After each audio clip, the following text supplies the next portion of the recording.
Hello friends, ఈరోజు ఒక tasty snacks రెసిపీని ఈ వీడియోలో చూడబోతున్నాం. అదేనండి మన బ్రెడ్ పకోడా. దీనినే బ్రెడ్ పకోడీ అని కూడా అంటారు. కొన్ని ప్లేసెస్లో బ్రెడ్ బజ్జీ అని కూడా పిలుస్తారు. దీనిని రెండు విధాలుగా చేసుకోవచ్చు. ఇది ఒక ఫేమస్ ఇండియన్ స్ట్రీట్ ఫుడ్. దీనిని బ్రేక్ఫాస్ట్ లాగా, టీ టైమ్ స్నాక్స్ లాగా పిల్లల నుండి పెద్దల వరకు చాలా ఇష్టపడి తింటూ ఉంటారు. ఈ బ్రెడ్ పకోడీ రెసిపీ చేసుకోవడం కోసం ముందుగా ఒక బౌల్ తీసుకొని ఇందులో 2 టేబుల్ స్పూన్ గ్రామ్ ఫ్లోర్ వేసుకోండి. అదేనండి శనగపిండి.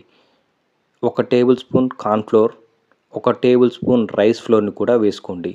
ఇలా వేసుకున్న తర్వాత ఇందులోనే 1 టేబుల్ స్పూన్ కారం, 1 టేబుల్ స్పూన్ పసుపు, 1 టేబుల్ స్పూన్ సాల్ట్‌ని కూడా యాడ్ చేయండి. ఇందులోనే 1 టేబుల్ స్పూన్ వామును కూడా యాడ్ చేసుకోండి. ఇలా యాడ్ చేసిన తర్వాత ఇదంతా కూడా పిండిలో కలిసేలాగా బాగా ఒక 2 నిమిషాల పాటు మిక్స్ చేసుకోండి.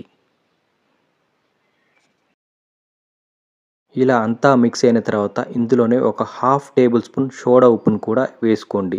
అదేనండి వంట సోడా. ఇది కూడా వేసుకోండి. ఇలా వేసుకున్న తర్వాత ఇందులోనే కొద్దిగా వాటర్ పోస్తూ మిక్స్ చేసుకోండి. ఇలా మిక్స్ చేసేటప్పుడు ఉండలు లేకుండా చూసుకోండి. మీరు చేత్తో కావాలంటే చేత్తోటైనా మిక్స్ చేయండి. ఉండలు లేకుండా మిక్స్ చేసుకోండి. మా ఛానల్ని ఇప్పటివరకు సబ్స్క్రైబ్ చేయని వాళ్ళు ఉంటే సబ్స్క్రైబ్ చేయండి. లైక్ చేయని వాళ్ళు ఉంటే లైక్ చేయండి. అలాగే మా వీడియోస్ అన్నీ కూడా షేర్ చేయండి. మా వీడియో ఎలా ఉందనేది కూడా కామెంట్ బాక్స్లో కామెంట్ చేయండి. ఈ బ్రెడ్ పకోడీ వేయటం కోసం బ్యాటర్ అనేది ఈ కన్సిస్టెన్సీ వచ్చే వరకు మిక్స్ చేసుకోండి. ఇలా ఉండలు లేకుండా మిక్స్ చేశారంటే పకోడీ అనేది చాలా సాఫ్ట్గా వస్తుంది. ఇలా ప్రిపేర్ చేసుకున్న తర్వాత ఈ బ్యాటర్ని ఒక 10 నిమిషాల పాటు సైడ్కి ఉంచుకోండి. ఈ బ్రెడ్ పకోడీ స్టఫింగ్ చేసుకోవడం కోసం పొటాటోస్ తీసుకోండి. ఇలా తీసుకున్న తర్వాత చిన్న ముక్కలుగా కట్ చేసి వాటర్లో వేసి మెత్తగా ఉడికించండి. ఇలా మెత్తగా ఉడికిన తర్వాత పైన ఉన్న పొట్టంతా క్లీన్ చేసి వీటిని మెత్తగా మ్యాష్ చేయండి. ఇలా మ్యాష్ చేసిన తర్వాత పక్కన పెట్టుకోండి. ఇప్పుడు స్టవ్ ఆన్ చేసుకొని ఒక ప్యాన్ పెట్టి ప్యాన్ హీట్ అయిన తర్వాత ఇందులో 2 టేబుల్ స్పూన్ ఆయిల్ వేసుకోండి. ఆయిల్ కూడా కొద్దిగా హీట్ అయిన తర్వాత ఇందులో ఒక 2 టేబుల్ స్పూన్ తాలిమింజలను వేయండి. శనగపప్పు, ఆవాలు, మినపప్పు ఇవి వేసుకున్న తర్వాత ఇందులో 1 టేబుల్ స్పూన్ జీరాను కూడా యాడ్ చేయండి. అలాగే ముందుగా కట్ చేసి పెట్టుకున్న ఆనియన్స్ కూడా వేసి లైట్ గోల్డెన్ బ్రౌన్ కలర్ వచ్చే వరకు వీటిని వేయించండి. ఉల్లిగడ్డలు ఇలా లైట్గా ఫ్రై అయిన తర్వాత 1 టేబుల్ స్పూన్ పసుపును వేసుకోండి. అలాగే 1 టేబుల్ స్పూన్ సాల్ట్ కూడా యాడ్ చేయండి. ఈ సాల్ట్ అనేది మీ రుచికి తగ్గట్టు అడ్జస్ట్ చేసుకోండి. 1 టేబుల్ స్పూన్ కారం కూడా వేసుకోండి. కారం కూడా మీ రుచికి తగ్గట్టుగా వేసుకోండి. 1 tablespoon garam masala, 1 tablespoon ధనియా పౌడర్, 1 టేబుల్ స్పూన్ పెప్పర్ పౌడర్ని కూడా వేసుకోండి. మీకు కావాలి అనుకుంటే ఇంగువను కూడా వేసుకోండి. ఇలా ఇవన్నీ వేసుకున్న తర్వాత 1 నిమిషం పాటు ఫ్రై చేయండి. ఇలా మసాలాలన్నీ ఫ్రై అయిన తర్వాత ఇందులో ముందుగా మ్యాష్ చేసిన పొటాటోస్ కూడా వేసుకోండి. ఇలా పొటాటోస్ వేసిన తర్వాత ఒక 2 నిమిషాల పాటు బాగా కలుపుకోండి. లేదంటే అడుగు మాడిపోతుంది. ఇప్పుడు స్టవ్ అనేది లో ఫ్లేమ్లో ఉంచి మాత్రమే మిక్స్ చేసుకోండి. ఇలా నేను చూపిస్తున్న విధంగా మసాలాలన్నీ కూడా ఈ పొటాటోస్ పట్టేలాగా కలుపుకోండి. ఇలా ఒక 2 నిమిషాల పాటు స్టవ్ని లో ఫ్లేమ్లో ఉంచి కలపండి. ఇప్పుడు చివరిగా ఇందులో కొద్దిగా కొత్తిమీర, పుదీనా కూడా వేసి కలుపుకోండి. ఇప్పుడు ఈ మసాలా అంతా రెడీ అయింది కదా, దీనిని పక్కన పెట్టుకోండి.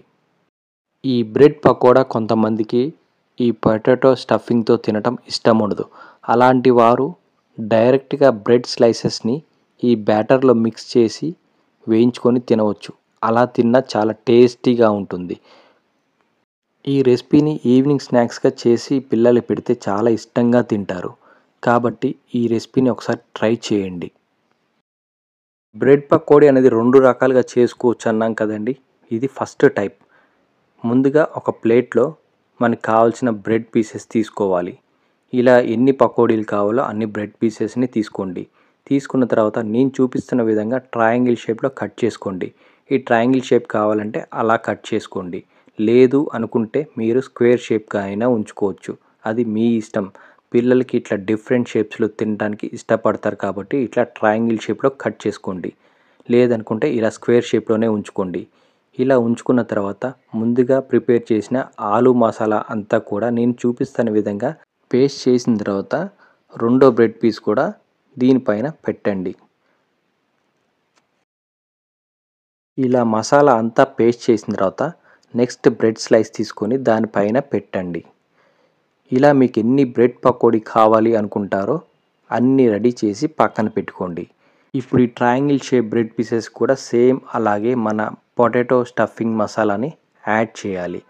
ఇలా పేస్ట్ చేసుకొని దానిపైన కూడా ఇంకో బ్రెడ్ స్లైస్ని యాడ్ చేసి ఇలా అన్నీ రెడీ చేసి పక్కన పెట్టుకోవాలి. ఇప్పుడు స్టవ్ ఆన్ చేసి ప్యాన్ పెట్టుకొని అందులో ఆయిల్ వేసుకోండి. ఆయిల్ వేసుకున్న తర్వాత ముందుగా మనం రెడీ చేసి పెట్టిన బ్యాటర్ని తీసుకోండి. ఈ బ్యాటర్లో ఈ బ్రెడ్ స్లైసెస్ అన్నీ కూడా డిప్ చేయండి. ఒక్కొక్కటిగా డిప్ చేస్తూ ఉండండి. ఈ డిప్ చేసేటప్పుడు కార్నర్స్ కూడా ఈ బ్యాటర్ మిక్స్ అయ్యేలాగా రోల్ చేయండి. ఇలా నేను చూపిస్తున్న విధంగా ప్రతి సైడ్ కూడా రోల్ చేయండి.